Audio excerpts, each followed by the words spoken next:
Hi hello ನಮಸ್ಕಾರ ಸ್ನೇಹಿತರೆ, mass Kannada news YouTube ಚಾನಲ್ಗೆ ನಿಮ್ಮೆಲ್ಲರಿಗೆ ಸ್ವಾಗತ. ಸ್ಟಾರ್ ಸುವರ್ಣ ವಾಹಿನಿಯಲ್ಲಿ ಪ್ರಸಾರವಾಗುತ್ತಿರುವ ಜನಪ್ರಿಯ ಧಾರಾವಾಹಿಗಿರುವ ಮತ್ತು ಟಾಪ್ 1 ಧಾರಾವಾಹಿಗಿರುವ ಆಸೆ ಧಾರಾವಾಹಿ ವೀಕ್ಷಕರಿಗೆ ಇದೊಂದು ಸಿಹಿ ಸುದ್ದಿ ಎಂದೇ ಹೇಳಬಹುದು. ಇದರ ಬಗ್ಗೆ ಇನ್ನೇನು ಹೇಳುವುದಲ್ಲಿ ತೆಗೆದುಕೊಂಡು ಬರೋಣ.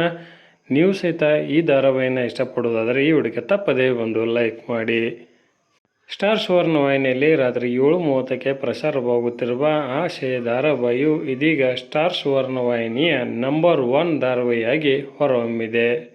ಪ್ರತಿ ವಾರ 2ನೇ ಸ್ಥಾನದಲ್ಲಿರುತ್ತಿದ್ದ ಈ ಧಾರಾವಾಹಿಯು ಈ ವಾರ ಮೊದಲ ಸ್ಥಾನವನ್ನು ಗಳಿಸಿಕೊಂಡಿದೆ. 4.5ರಷ್ಟು TRPಯನ್ನು ಪಡೆದುಕೊಳ್ಳುವುದರ ಮುಖಾಂತರ ಸ್ಟಾರ್ ಸುವರ್ಣ ವಾಹಿನಿಯ ನಂಬರ್ 1 ಧಾರಾವಾಹಿಯಾಗಿ ಹೊರಹೊಮ್ಮಿದೆ. ಕಳೆದ ವಾರ ಪ್ರಸಾರವಾದ ರೋಹಿಣಿ ನಡೆಸುತ್ತಿದ್ದ ರಹಸ್ಯ ಎಲ್ಲರಿಗೂ ತಿಳಿದಿರುವುದು ಮತ್ತು ರೋಹಿಣಿಯ ಪಾತ್ರ ಮತ್ತು ಪ್ರತಿಯೊಬ್ಬರ ಪಾತ್ರವೂ ಸಹಿತ ಕನ್ನಡದ ಪ್ರೇಕ್ಷಕರಿಗೆ ಇಷ್ಟವಾಗಿದೆ. ರಹಸ್ಯ ಬಯಲಾಗುವ ಸಂಚಿಕೆಗಳಿಗೆ ಅದ್ಧೂರಿಯಾದಂಥ TRPಯು ಬಂದು ನಿಂತಿದೆ ಎಂದೇ ಹೇಳಬಹುದು.